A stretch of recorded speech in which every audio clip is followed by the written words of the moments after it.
뻑 목사의 아침 묵상 2025년 9월 22일 월요일 아침입니다. 오늘은 여호수아서 11장 16절로 23절 말씀을 통해서 완전한 은혜, 불완전한 정복, 이런 제목으로 말씀 묵상의 은혜를 나누겠습니다. 어제 설립 16주년을 맞은 교회를 섬기면서 매년 조금씩 건강하게 성장하는 교회의 모습이 큰 감동이었습니다. 담임 목사님의 헌신과 소중한 일꾼들이 제자가 되어 세워져가는 아름다운 교회를 보면서 보람과 감동으로 힘이 되었습니다. 오늘은 중보기도팀 부흥회가 있습니다. 모든 시간 성령 하나님께서 임하셔서 모두에게 충만한 은혜를 베풀어 주시기를 간절히 기도합니다. 오늘 본문은 가나안 정복전쟁이 남쪽 에돔 경계에 있는 한락산에서부터 북쪽 헤르몬산 아래에 있는 바알갓까지 정복되어 마쳤음을 기록을 하고 있습니다. 17절, 곧 세일로 올라가는 한락산에서부터 헤르몬산 아래의 레바논 골짜기의 바알갓까지라 그들의 왕들을 모두 잡아 쳐 죽였으며. 그러니까 가나안 정복전쟁이 이제 완성됐다, 이 말을 지금 하는 것입니다. 그런데 이 완성되는 기간에 대해서 18절에는 이 기간이 오래되었습니다, 이렇게 표현하고 있는데, 학자들의 견해로 보면 약 6, 7년 정도의 시간이 소요됐다고 추측을 하고 있습니다. 이 과정에서 화친한 기부 흔족속 외에는 모두가 진멸됐다, 성경은 기록하죠. 20절, 그들의 마음이 완악하여 이스라엘을 대적하여 싸우러 온 것은 여호와께서 그리하신 것이라. 그들을 진멸하여 바치게 하여 은혜를 입지 못하게 하시고 여호와께서 모세에게 명령하신 대로 그들을 멸하려 하심이었더라. 여기에 주목될 몇 가지 단어가 있어요. 여호와께서 그리하게 하신 것이라. 이렇게 가나안 전체 정복은 이게 정말 하나님의 언약 아래 그려진 것인데, 이 언약을 이루어가기 위해서 거기에 있는 모든 왕들의 마음을 완악하게 해서 하나님의 은혜를 입지 못하도록 하신 것, 이게 여호와께서 그렇게 구상하셨기 때문이다, 이렇게 말씀하고 있고요. 두 번째로 그 과정에서 그들을 진멸하여 바치게 해서, 여기 진멸하게 바치게 한다고는 이 헤렛 명령입니다. 그러니까 이것은 여기에는 하나님의 것이기 때문에 이걸 손댈 수 없는 거라는 거죠. 이거 완벽하게 하나님이 이들을 심판의 제물로 받으셨다라고 하는 거예요. 그렇게 계획하셨다라고 하는 겁니다. 그래서 이들이 은혜를 입지 못해서 결국은 그렇게 다 심판받아서 이스라엘에 정복당했다, 이렇게 말씀하고 있는 거죠. 하나님은 이들의 마음을 완악하게 하셨습니다. 이것은 하나님이 심판을 위해 완악한 마음, 헤렛 명령을 통해서 이들을 그 심판하여야 하기 때문에 그대로 버려두신 상태라는 거죠. 진멸한다고 하는 것은 하나님께 온전히 바쳐진 것, 이 죄악의 가나안 문화를 심판하시려는 하나님의 계획 속에 하나님이 그걸 온전히 하나님의 것으로 소유했기 때문에 어쩔 수 없었다, 이런 표현입니다. 그리고 이 모든 것이 이미 모세를 통해 주신 언약의 성취임을 말씀하면서 모든 것이 하나님의 주권하에 이루어진 일임을 말씀합니다. 하나님은 죄와 불의에 대해서 반드시 심판하시는 분이심을 또한 우리로 알려주고 있는 것입니다. 그런데 오늘 본문에 이해되지 않는 말씀이 하나 나옵니다. 22절인데요. 이스라엘 자손의 땅에는 아낙 사람들이 하나도 남지 아니하였고 가사와 가드와 아스도데만 남았더라. 이렇게 읽으면 다 정복하고 이제 그 한 부분에 남았다, 이런 표현으로 들려질 수도 있지만, 그러면 이 가드, 아스돗, 이들은 가나안 땅이 아닌가, 이런 생각을 해보게 됩니다. 그러니까 이곳도 가나안 땅이거든요. 그런데 이곳이 남았다는 말은 여호수아의 정복전쟁이 완성된 상태가 아니라 약간의 불완전한 상태로 맞춰졌다, 이걸 말씀하는 거죠. 그럼에도 하나님은 여호수아의 전쟁이 모세에게 말씀하신 대로 그 점령하라 한 것을 다 이룬 것으로 표현합니다. 23절, 이와 같이 여호수아가 여호와께서 모세에게 말씀하신 대로 그 온 땅을 점령하여 이스라엘 지파의 구분에 따라 기업으로 주매 그 땅의 전쟁이 그쳤더라.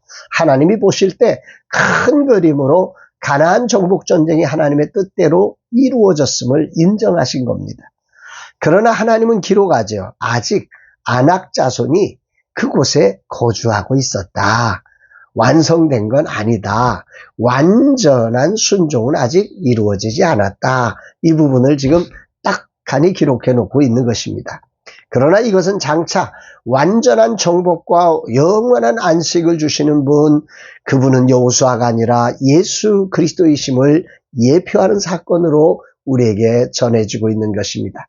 여호수아는 이 전쟁을 완전한 순종으로 완벽한 정복과 안식을 우리에게 주지 못했지만 우리의 영원한 구원자이신 그리고 완전한 중보자이신 예수 그리스도는 우리의 완전한 중보가 되셔서 완전한 정복과 영원한 안식을 우리에게 허락하시는 분이심을 우리는 기억해야 하는 것입니다.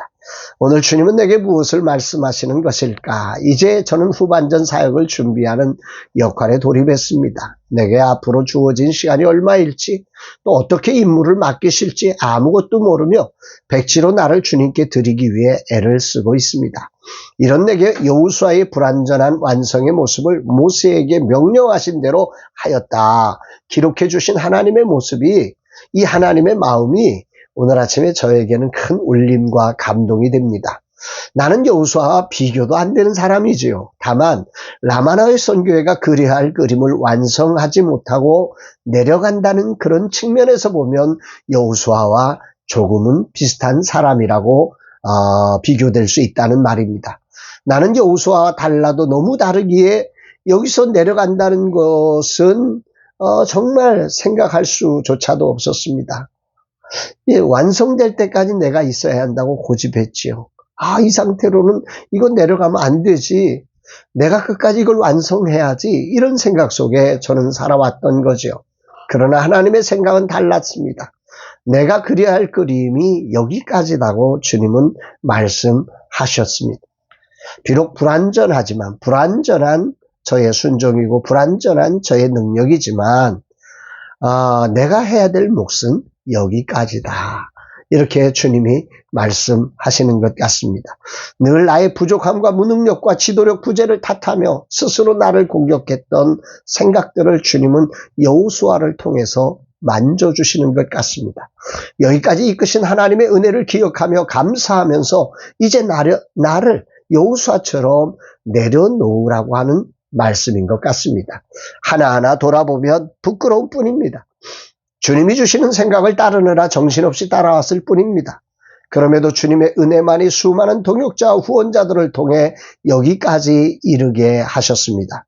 내가 한 일은 실수와 허물뿐이며 능력과 치도력의 한계밖에 보여준 것이 없습니다. 여호수아의 삶을 성경은 완전한 은혜, 불완전한 정복으로 끝내고 있습니다.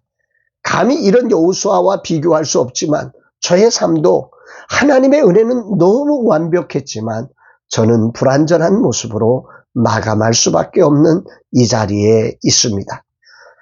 하나님은 정말 완벽하셨고 나는 불완전 그 자체였습니다. 그럼에도 여호수아가 가나안에 정착하고 전쟁이 그쳤다고 성경은 말씀합니다. 내게도 아무리 해도 안 돼요 하던 교회가 이젠 제법 건강한 교회로 일어서는 희망을 꿈꾸며 일어났습니다.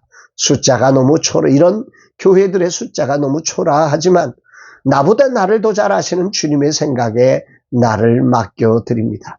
이젠 정말 나를 공격하는 삶을 내려놓습니다. 후반전에 기회를 주신다면 이젠 나를 공격하는 삶이 아니라 주님께 나를 맡겨서 주님이 써주신 그림을 주님의 뜻대로 그려지는 삶이 되기를 소망합니다. 오늘도 그렇게 내가 아니라 주님이 이끄시는 대로 나를 드리는 날 되기를 기도합니다. 자신을 공격하는 삶과 하나님께 자신을 맡긴 삶의 차이는 천국과 지옥의 차이가 아닐까 싶습니다.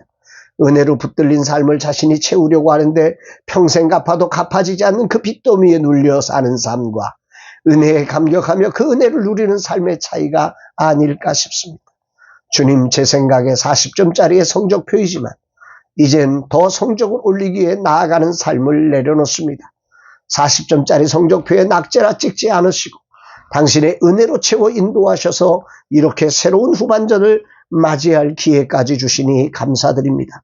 겸손히 이제 나를 내려놓습니다. 오직 주님이 그려주신 그림이 내 삶에 그려져 영광의 그날을 보게 하옵소서. 열방을 치유하며 행진하는 그날을 보는 저의 후반전 되기를 소망합니다. 고백합니다.